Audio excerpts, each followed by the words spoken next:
a phenomenal building. I've seen pictures of it. I can imagine it, that the reality is far better than what we are seeing in the pictures.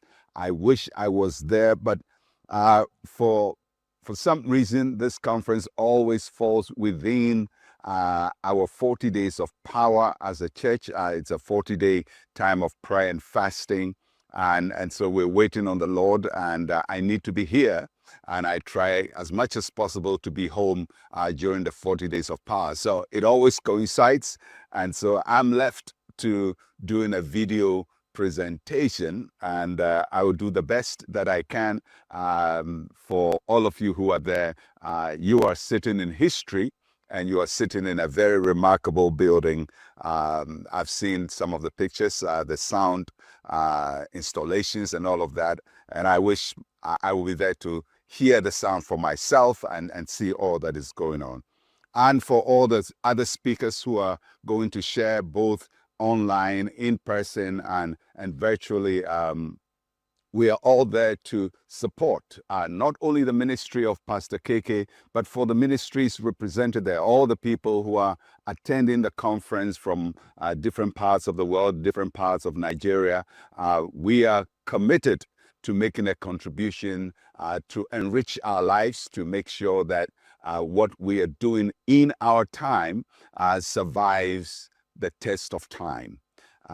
Because Christianity is an ancient movement. Christianity is not a modern, contemporary movement or establishment or religion, but it's ancient.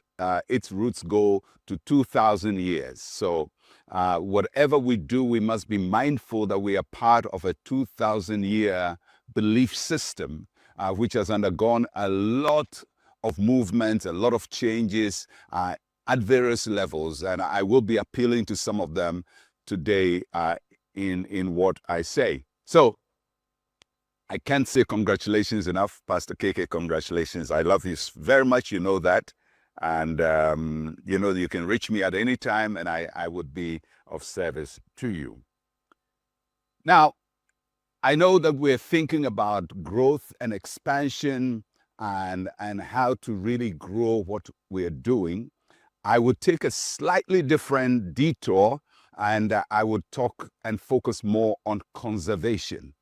Because whilst we are growing churches, we have to be very, very mindful that growth by itself does not sustain what has been achieved. I just finished reading a book on the Roman Republic, not the Roman Empire, and it tracks the last years before the fall of the Roman Republic. That's when Julius Caesar turned everything into a dictatorship, and then the empire started when they had Caesars. But prior to that, it was a Roman Republic. It was ruled by consuls. It was more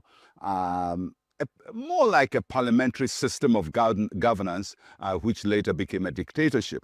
And reading the book, it's called The Rubicon by Tom Holland. And one of the things that struck me, that as the Roman Republic is getting to an end, something is happening. The Roman Republic is expanding. They're conquering lands. They're going into great lands.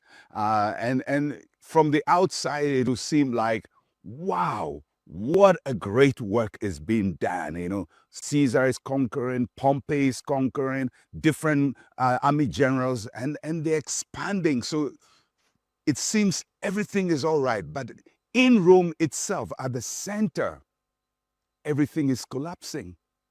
But if you look at it from the growth aspect, you would say it's great. Things are growing, but from within, there's so much turmoil, so much undermining, so much going wrong, that if you paid attention, you could see this system is coming to an end. And I think sometimes in the midst of external growth, internally things may be collapsing, and we may not avert our attention to it. So whilst we're talking about growth and the expansion, and we are honored to see people like Pastor Keke do tremendous things for God and build phenomenal facilities. We also have to be careful that the center is holding, that the core of what we represent as Christians is standing.